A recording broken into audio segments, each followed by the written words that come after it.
بسم اللہ الرحمن الرحیم۔ مولانا شکیل صاحب نے بہت سی باتیں آپ کے سامنے رکھی ہیں، میں مختصراً 2-3 باتیں آپ کے سامنے عرض کروں گا، اس لیے کہ اس کے بعد ہم کو علی لال اسکول کے اندر بھی وہاں پر بہت سے احباب جھنڈا لہرانے کے لیے تشریف لے جاتے ہیں، ہمارے ذمہ دار بھی یہاں پر موجود ہیں۔ بہرحال میں سب سے پہلے میری طرف سے، ہماری پوری جماعت کی طرف سے، مدرسے کی طرف سے آپ تمام احباب کو اور برادران وطن کی خدمت میں بھی آج کے اس یوم آزادی کے موقع پر مبارکباد پیش کرتا ہوں اور اللہ سے دعا کرتا ہوں کہ اللہ رب العزت یہ جو نعمت ہم کو عطا فرمائی ہے یہ ہمیشہ ہمیشہ باقی رہے اور اسی آزادی کے سائے تلے اور جھنڈے تلے ہم اپنی زندگی کی گاڑی آگے بڑھاتے رہیں۔ حضرات، آپ سب جانتے ہیں کہ انگریز کے آنے سے پہلے اس ملک میں حکومت مسلمانوں کی تھی اور مسلمانوں نے اس پر سالوں سال سے حکومت کی۔ اسی لیے ہم دیکھتے ہیں کہ ہر جگہ پر، دلی میں دیکھیے آپ، جامع مسجد ہے، یہ کس نے بنائی؟ مسلمانوں نے بنائی۔ لال قلعہ ہے، کس نے بنایا؟ مسلمانوں نے بنایا۔ تھوڑا سا اور آگے جائیے، آگرہ کے اندر تاج محل جو 7 عجوبہ میں سے ایک عجوبہ ہے، کس نے بنایا؟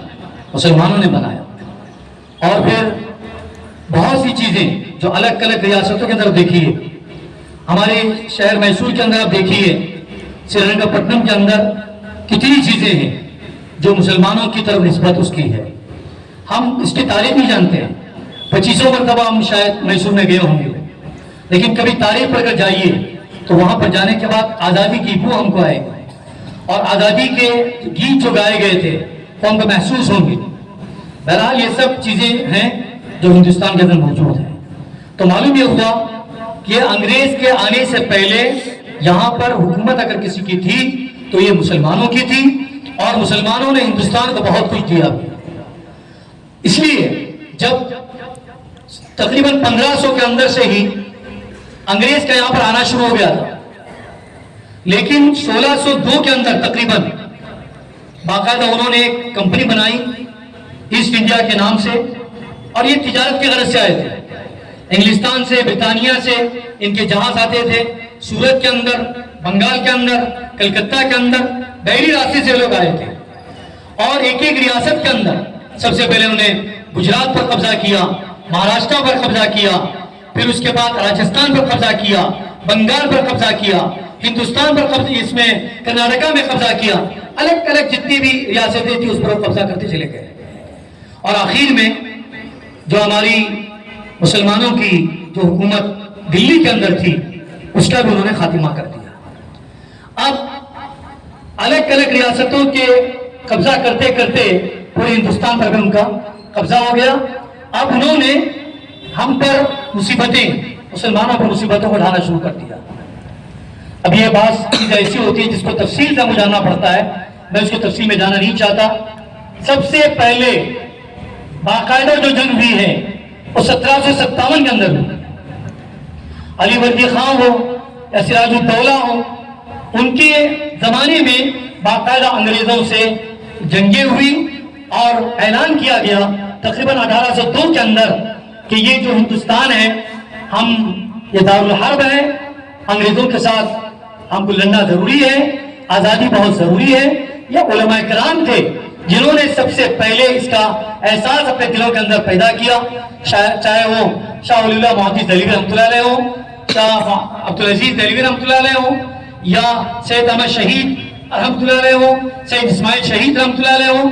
یہ حضرات تھے جنہوں نے گھر گھر میں جا کر، محلے محلے میں جا کر اور علاقوں میں جا کر لوگوں سے کہا کہ ہم اب غلام ہو چکے ہیں، ہماری آزادی ضروری ہے اور ہندوستان میں یہ انگریز جو ہے قابض ہو چکے ہیں، اب ان کو کس طرح سے آزاد ہونا چاہیے۔ اس کے لیے باقاعدہ تشکیلیں ہوئی اور وہ ہمارے علماء کرام نے اس کے لیے تدبیریں کی، اور اس کے بعد ہماری تاریخ کی کتابوں میں صرف 1857 کا ذکر آتا ہے۔ 1857 کا ذکر کیوں آتا ہے؟ اس لیے کہ اس سے پہلے تک جتنی جنگیں تھیں یا جتنی چیزیں تھیں صرف مسلمان لڑی تھی۔ ایک بات یاد رکھیے، ہم لوگ بھی دوسروں کی سنی سنائے 1857 کی جو بات آتی ہے اس وقت سے دوسرے لوگ بھی ہمارے ساتھ شریک ہوئے. اس سے پہلے تک 200 سال تک کوئی ہمارے ساتھ نہیں تھا. ہم لوگوں نے لڑا تھا اس کو. کیوں؟ اس کا درد ہم کو سب سے زیادہ تھا، اس لیے کہ حکومت ہماری تھی اور ہمارے ہاتھوں سے انگریزوں نے حکومت کو چھینا تھا.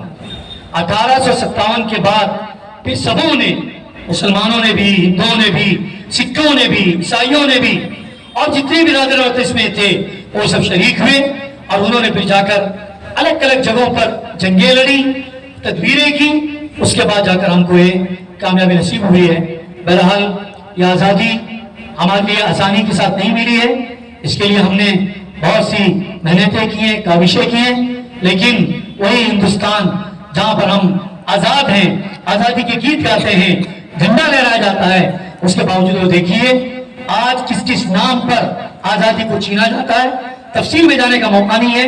تاریخ سے ہم کو رابطہ رکھنا چاہیے اور صرف ہمارے ہی صرف ایک ریاست کی نہیں بلکہ پورے ملک کی تاریخوں کو یاد رکھنا چاہیے اور آج کل کے جو حالات ہیں اس پر ہم کو اپنی نظر رکھنی چاہیے. بہرحال میں اس وقت یہی گزارش کروں گا کہ ہم اس ہندوستان کے اندر پیار کے ساتھ رہیں، محبت کے ساتھ رہیں. جو ہم کو دستور دیا گیا ہے اس دستور کے اندر جو آزادی ہے اس آزادی کے ساتھ ہم رہیں. کسی کو مسجد بنانے کی اجازت ہے، کسی کو مندر بنانے کی اجازت ہے، کسی کو گردوارہ بنانے کی اجازت ہے، کسی کو گرجاگھر بنانے کی اجازت ہے، اپنے تعلیمی ادارے کھولنے کی اجازت ہے. ان آزادی کے ساتھ اگر رہیں گے تو یہ ہندوستان کی خوبصورتی ہے. اگر ہم سمجھیں گے کہ اس نے یہاں پر قبضہ کیا، اس پر بلڈوزر چلا دیا جائے، اس کو ہلاک کر دیا جائے، اس کو خراب کر دیا جائے، اس کو تباہ کر دیا جائے، پھر یہ آزادی باقی نہیں رہے گی. پھر اس کے لیے اور جستجو کرنی پڑے گی.